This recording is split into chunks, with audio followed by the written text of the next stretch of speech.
Okay, next we have Melissa Hoffman. And she is a clinical social worker from our Children's Hospital NICU down in Colorado Springs. And she'll be sharing her work related to reducing parental burdens while in the NICU. And this will advance here. And you can speak through here or okay.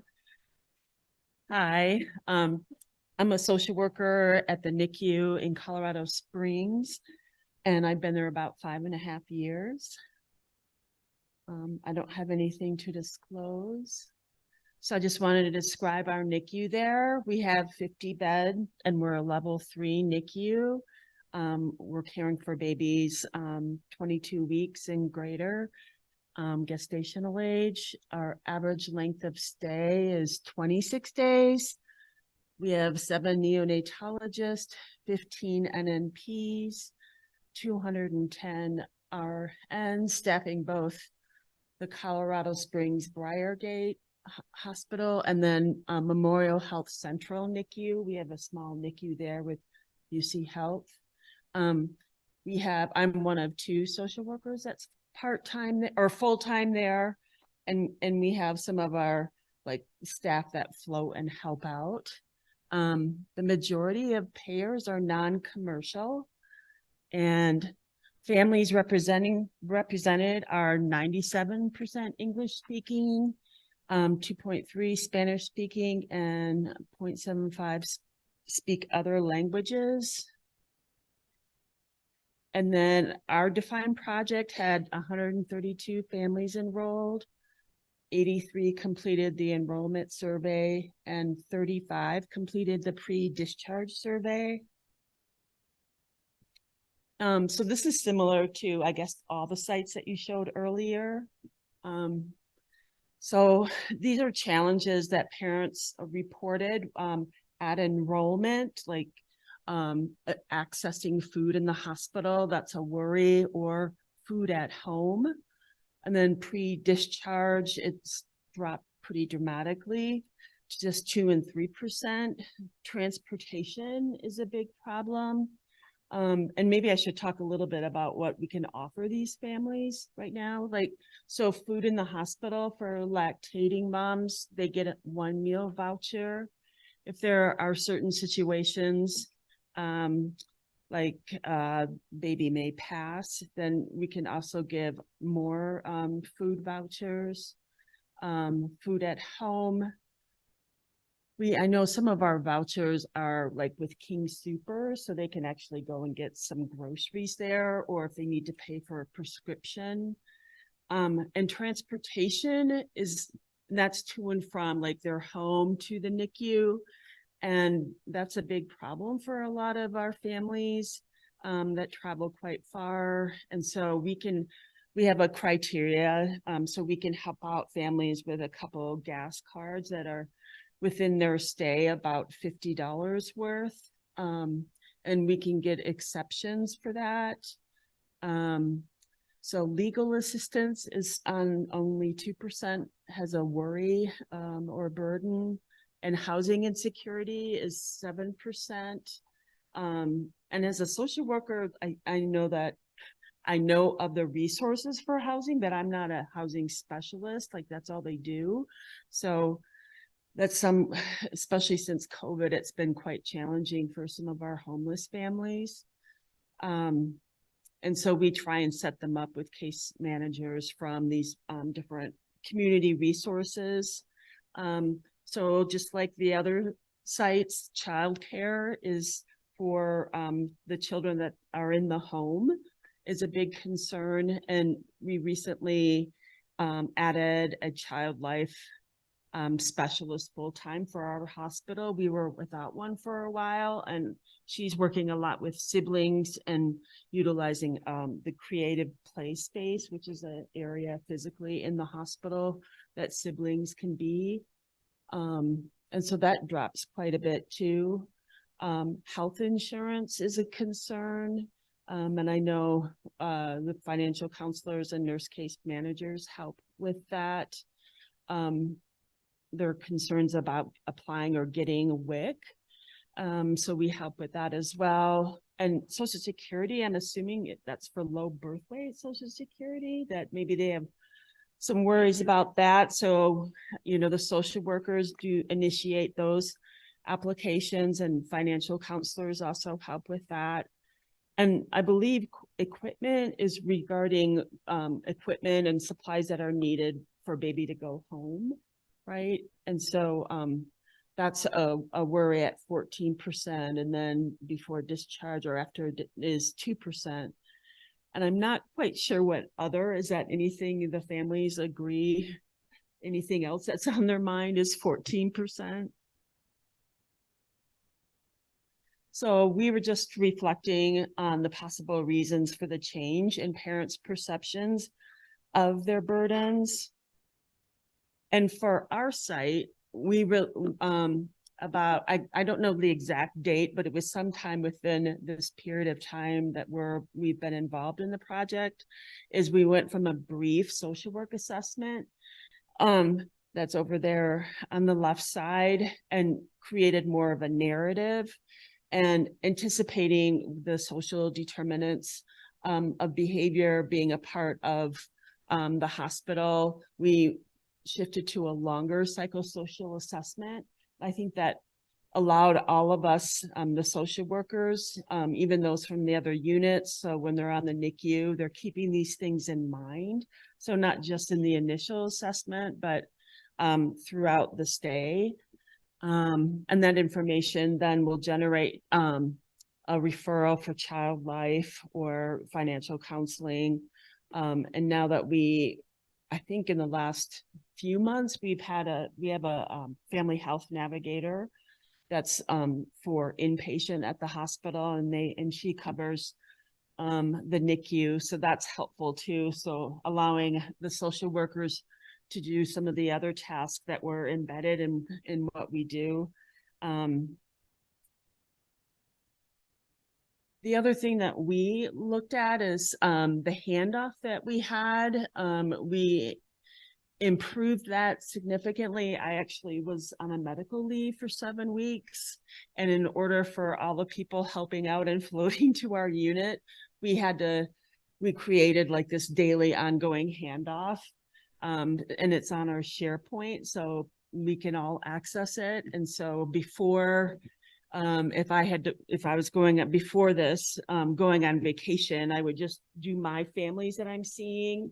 And it would be kind of a rushed thing. So this is really nice that can draw our attention. And so I know the social workers from the other units really like that quite a bit. And then we try and give more detail in it.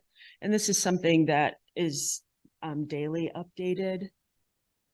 And that has helped us to increase the frequency of connecting with families every 2 weeks. That's been on our mind of trying to achieve. And then another variable is just the passage of time shows some improvement, like the placebo, that they're initially having these worries, but then over time, the worries become smaller. And yeah, any questions? Thank you. Questions? I can start us off. I was wondering, in Colorado Springs, what the home nursing kind of situation is like. We know there's a shortage, and I have no doubt that you all send home very medically complex infants as well. And curious to know what that landscape looks like down in the Springs. Well, in the more rural areas, it's limited, and the home care agencies will get some idea of a kiddo that's going to be discharging in a period of time. And so I know that they make an effort to hire then nursing care that could, work with that family when they discharge. It is a concern. I think it does delay discharges at times. So.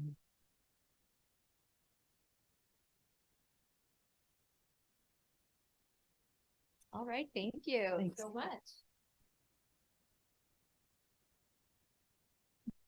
Okay. Next, we have Shannon Brinker with us. And Shannon is an occupational therapist, developmental specialist at Intermountain Health. which just recently changed its name, right? Or St. Joe's Hospital. And she has been involved in our Define Collaborative from the very beginning. And today she'll be providing an update on the Family Integrated Care Program in their unit.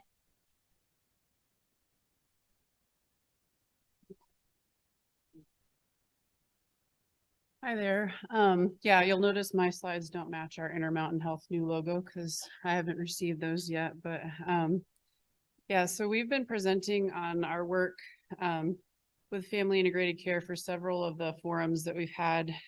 So some of you may have heard, but I think there was a lot of new people here today. So I am going to go over a little bit of an overview of what we've been doing.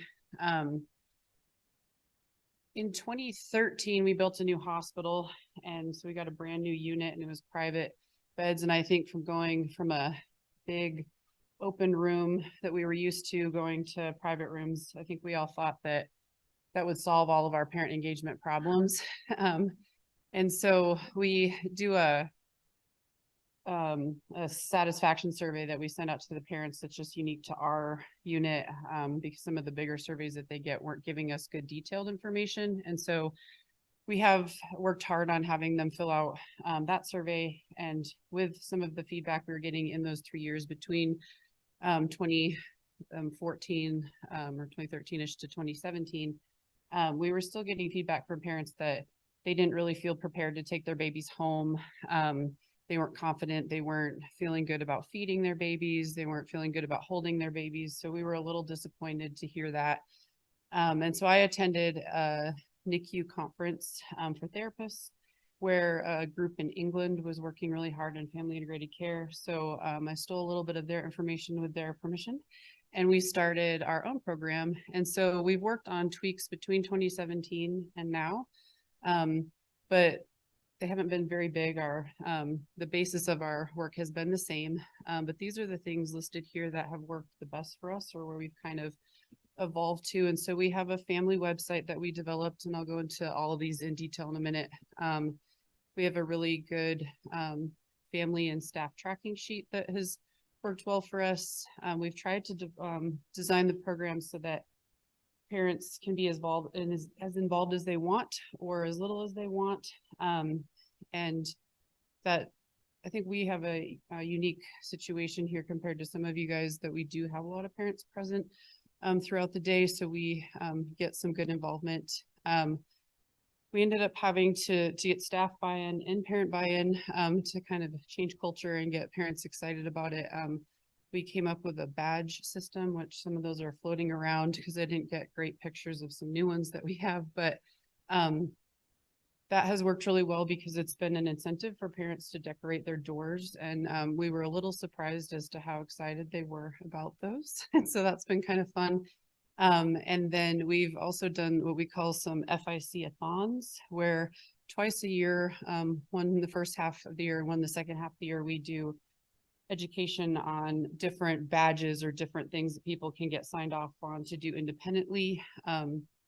We highlight those for 1 week, for 5-week period of time, and get parents involved. They can do raffles, the staff can do raffles, and we try to do prizes that are a little bit bigger than just a DASBOG coffee card or something. And so families and staff have gotten really involved with those. So that has helped us promote our program just in the last couple of years. So this is our NICU website. The group that we stole our information from initially was doing an app, and that app is available to anyone. It's free, but since it's from England, they use a lot of terminology that we don't use here, like nappy and teat and different things that people wouldn't understand. So we just went with the mode of a website, which has worked well for us because we can go in and edit it as we need to, as things change in our unit. They can get information, just general information about our unit, but up on the top right, there is a section that has a drop down for family integrated care. And so when you drop down that tab, there's a page for each badge or each topic that a family can become independent in. And so under each of those tabs, there's these different aspects provided there. So there's always a little education piece so people can read through some slides. to read about the topic. There's objectives, and then with some of the things that we have them do when to become independent, they do have to take a little quiz or sign off that they completed the reading, just to prove that they understood the information in the way that they see fit. So like when they're doing transfers in and out of the isolette for babies, that's one thing they have to get signed off on. Things like bathing on their own, the feeding pump that they do. So there's about 5 that have a sign off or a little short quiz. We originally in the beginning everything had a quiz, and they were pretty long. And the feedback that we got, not so much from parents, but from staff, was they felt like that was intimidating. So we shortened that down, and we've had good luck with that. This is the sign off sheet that matches it. So we made it kind of fun. It hangs in everybody's room. And so each balloon has the matching drop down on the website. So as you can see, it's kind of a little small, but they can earn a badge, and the balloons then that go on their door match as well. So they can earn a badge or become independent by just starting family integrated care.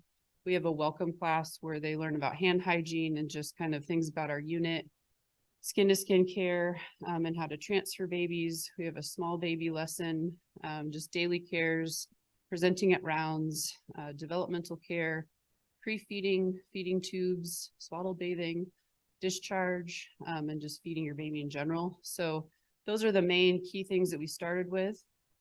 And then this is what the badges look like on the door.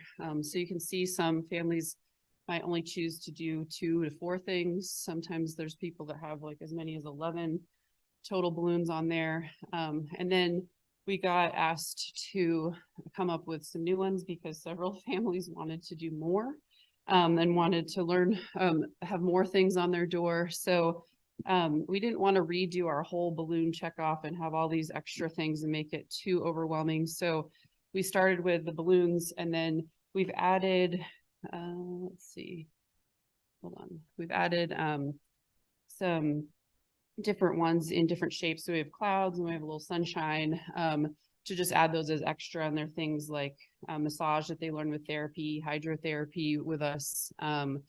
We're having a new rollout of some non-pharmacological pain initiatives that the pain committee asked us to add on. We just started Love for Lily, so we just made a Love for Lily one. So if they attend a family class, they can get a badge for that. And then, like many of you saw today, and I think we were surprised that our Safe Sleep initiative was a little disappointing because our audits had shown that we were doing really well, but the feedback from families wasn't what we were thinking. So we've been working hard on our family education for that. So we have a Safe Sleep badge. So if they turn their signed off sheet in that they received their education, then they can decorate their door for that. So, and then I do have a quick couple little videos. They're kind of a short little bit introducing a parent to a FIC activity, which is the feeding pump. We had a site visit where a lot of you came and saw how rounds went. And I feel like seeing it in action is a little bit more impressive than just me talking about it. So excuse the background noise. Our respiratory therapist and nurse are doing cares off to the side, and they kind of forgot, I think, that we were recording. But when I asked the mom if she wanted to redo it, she said no, she thought that was very real life, and she wanted you guys to see what her room is like every day. So there's 2 little short bits of education from one of our nurses on how to do the feeding pump.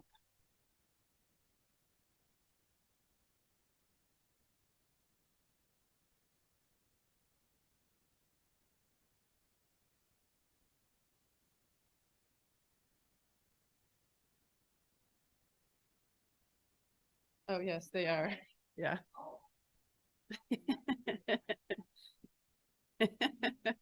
Yeah.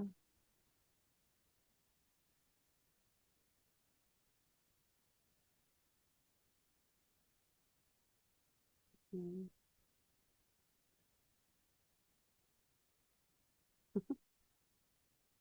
Okay, so when we do the feeding pump, like I'm gonna walk you through it.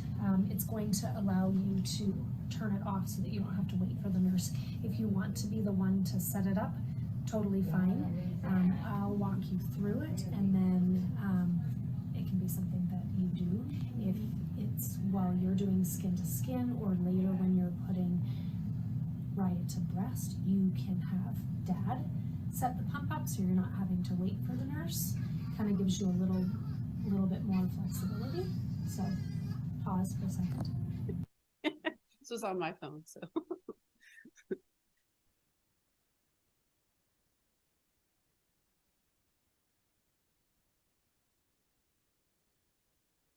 Okay, so we're gonna look at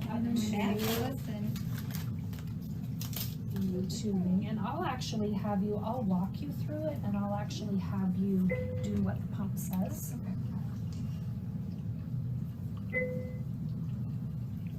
So get it to the end, put a little cap on it. Okay, so then this, you see how this doesn't move, so if you squeeze it a little bit harder, it moves. Go ahead and try that. Greenish, So, yeah. rubbery. And then this will flip up. Okay. So this is gonna fit right in there, Alright. and then you squeeze. Bring it to it. Yep, perfect. So power on. And it should walk you through, so volume over time, we're gonna hit enter. This one? Yeah. We're gonna select and go over to, it's NEOM is the mode that we use, so hit select. One more time. Enter. Load syringe, which we did, and then hit enter, so enter one more time. It registers that it's a 35 ml syringe, so we're giving her 28 milliliters, so you're gonna plug in 28. Then press enter, so you're back up to the top, and then we're doing it over 45 minutes, so you're gonna hit 45. So does that look correct? We've got 28 mils, 45 minutes, hit enter. This one? Yeah. So now 28 over 45 minutes, it says hit start, so you're gonna hit start. And then the key is to make sure we're connecting it.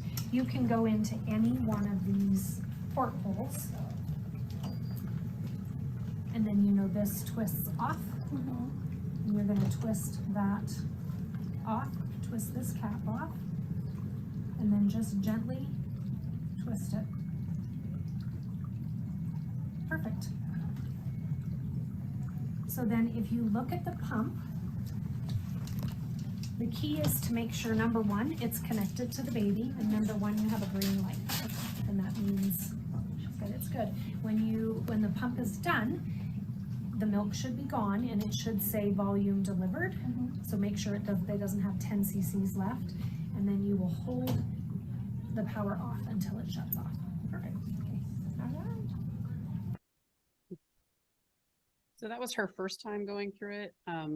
We have a little lesson that they look at too. We also had to encourage her, you know, Lisa, please do this a couple of times with your nurse, because we don't just do it once and then it's theirs to do, but they do get pretty advanced with it, where they'll pull the milk up into the syringe. We do a sliding scale with our breastfeeding moms. And so if they feel like the baby ate so much or for so many minutes, then they only gavage a certain percent. So they get really good at figuring out that amount. But it really helps her, like that mom can not wait for a nurse to have to come back and start a feeding, that kind of thing. So feeding pumps is something that a lot of people get pretty excited about. The dads really like to do that because it's a tool or it's something electronic. And it's something they can help with as far as with the breastfeeding process, or if mom's cuddling with afterwards. And then some people choose to just be able to turn it off at the end, but we still require that they go through all of the education so that they understand that if there's still a large amount of milk left, and there was some kind of error, that they're not just shutting off the pump for some reason. So that's probably the most high level medical thing they get to do. Other things are much more parenty, but and things that they might be doing at home. But the feeding aspect, and some of our really small babies, the parents will do the feeding pump really early because it's one of the only things they can do, even if they're only feeding them, 3 cc's of milk. It's something that they can help with in their short little bit of cares that they do. So yeah, and I think I covered most of this as far as why we were coming up with some new badges, but you're right, the parents are very competitive, and we actually had to change our process for how we decorated the doors, and this has really helped with that. We had some families with really creative nurses who would decorate the doors for, you know, first baths in the 100 kilo club and all kinds of different things, you know, like different things that they do. And then other parents were not getting the same signs on their door. They didn't realize like, well, this baby's been here for 6 months and mine's only been here for 6 days. So that's why it's very different. But we've had parents offering to pay to have people to make signs for their door. And so all of that stuff for holidays and different things have gone into their rooms. And so they all have the same name tag, and then they have the same ability to earn all of these different things to decorate their door. And so it does get, it's kind of fun because parents will say like, well, how do I get those? And then that's how they kind of get interested in doing the things that they want, but they can also be totally happy with just having 2 things on their door. So but it gives them a little bit of ownership of what they're doing. So I think that's all. Sure. Questions?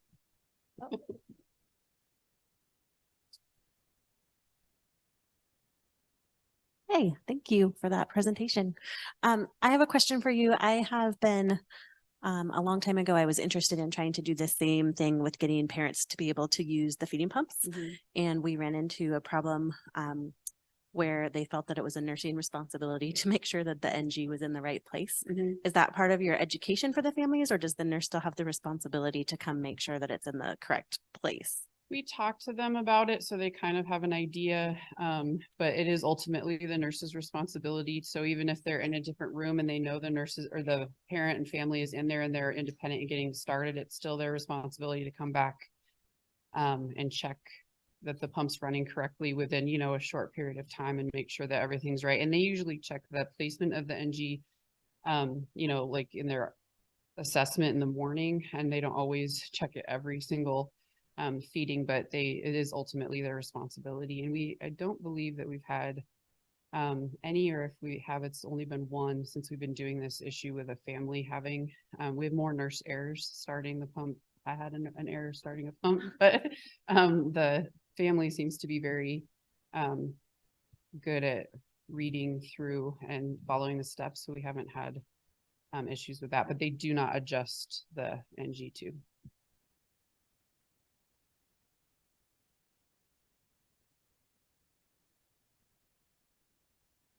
Hi, I would have eaten this up when I was in the NICU. So thank you for creating this for families. I have 2 questions. One is the NICU that I was in did not have a sliding door. We just had curtains that I don't know, I'm pretty sure we could not have hung things up on. And so how do you create a situation where maybe it's not as private, so you're still engaging I can just talk loud. We're still engaging families. So, but they can't see it, right? So new families are walking by and they're seeing the door and then they're getting inside. But how do you create that environment where if you don't have a private room, there's a person in, you don't want people looking in other people's rooms? And I guess my second part of my question is, does it create community amongst the families? Like, would, you know, I'm looking and talking to yours and then I see you and I'm like, hey, I'm your neighbor. Like, how do you get that? Maybe for that happening as well. A little bit, I guess, to answer your first question, I never really thought about an alternative way just because we don't have, the only thing we run into is sometimes we have 2 families in one room. And so we just have to split things like on the top half of the door and the bottom half of the door, that kind of thing. And we don't run into that with mixed families very often. But the way that we do all of these, we laminate them so they can take them home or reuse them. So I don't know if there's a different place or a different way to hang something, but I don't know exactly how to answer if they can't see like what parents are kind of showing off. So I guess that would be something like your team or a team would have to work through if that was their issue. I think as far as families engaging with each other, that is something that we've struggled with the private rooms that I think people used to get to know each other a lot better in our big open room. As far as the parents, they probably knew too much though in some aspects, but we do find that like different ends of the hallways or like, you know, next door neighbors will chat or they get excited for each other when somebody leaves, that kind of thing. So they kind of do know what's going on, or they meet in we have a parent lounge. They meet in there, and hopefully they'll start meeting in Love for Lily classes. But I think that they do ask us to some extent of like what the next door neighbor is doing, but I don't know how much the parents actually chit chat and encourage things. I do think sometimes like they'll hear things about like they've started on a certain thickener and it worked for their kid to get to be able to eat and go home. So that kind of things, those things go back and forth, or somebody will say like, we talked to somebody and they learned such and such a thing. I would like to learn that. So that it does happen once in a while, but I think it comes up more in conversation, like in the eating room, than it does like looking at somebody's door and talking to them. I think the part of the door that inspires them is they just want it to be decorated and have all the things. But, sorry, that doesn't answer either of your questions too well, but. Just like one final. Mhm. So, Shannon, you and I have been working together now for 4 or 5 years, and you shared this model, FICARE back then. And here we are years later, and you're still the only unit that I know of in the state that has robustly put FICARE into place. Why do you think that is? What's unique, or what's the secret sauce there over at St. Joe's? And it's not like St. Joe's is a small community NICU, right? It's a large level 3 unit within Denver, part of a much larger health system that's just been bought out by another healthcare system. Yeah, it's a good question. I think Alana, the nurse in the video, is very passionate about parent teaching. So she bought like having a little buy-in from a few different people. Like she's helped keep this running with me. Probably I'm the one that makes all these things at home on my Cricut or gets volunteers to make them. So you have to have people that are engaged to try to keep things going. We've had our previous manager was the one who helped me and our microsystems group kind of start this. And then our current manager is also very supportive of like allowing us to do the FIC-a-thons and to promote some of the things that we're doing. And she's very invested in parents being involved. So I think leadership support helps. And I do, like I said, we have local families here. We don't have people traveling from far away. I believe that really helps because we do have a lot of parents present in our unit, and it gives them something to do. But it's been fun because people that we thought, some of the ones that you stereotypically think are like some of like the younger moms you think might not be interested in it, and they love it. So like you get just a different variety of people that you wouldn't think would be interested in it that do like it. And then there's other people that don't care too much. So we try to be not pushy about it, but inform people. I think that helps. But I think you have to have people like me and the nurse Alana and different people and our managers that are passionate about keeping it going. Hopefully we'll be able to spread it through Intermountain Health. I don't know. They're bigger than we are, so we'll see. But I do know that Good Samaritan Hospital, one of our sister hospitals, is borrowing a lot of our ideas, and it's their goal this year to start this there as well, because we have our neonatologists float between those hospitals, and they're now floating over to Lutheran, and Lutheran has a similar website that they've copied from us, but I don't know if they have all the issues. So the three of us are they're starting to work on that as well. But I do think it depends on the people in your unit.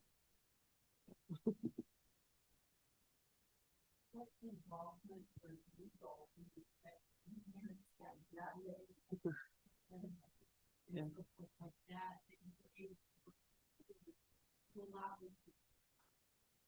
Yeah, we didn't have a ton of pushback, which we were a little bit surprised about. And we originally had in our original plan, people were able to give like vitamins and stuff as well in the NG2, but all of those things, first of all, parents aren't too excited about that part, so it's not as requested. But the medications, when we did do that, and then like the feeding pump and whatnot, it's still ultimately the nurse's responsibility. So that was kind of the fallback, is that, they're kind of independent in their room doing stuff and they draw things up and whatnot, but the nurse is still responsible to go in and check things. And then having the aspect of the quiz checkoffs, and some of that helps with Joint Commission if they come and ask like how Are you sure that the parents are learning? We provide all these different types of learning. We do have on the website, all of the written education is in Spanish now. We did that this past year. So it does help with that population a little bit. But we didn't have as much pushback on that, but we didn't like, obviously they can't adjust oxygen. They can't do anything with IVs, like anything that the two things were the medications and the feeding that, the stuff that parents weren't already kind of involved in. And so that was just like having that backup plan of the nurse was still responsible to check.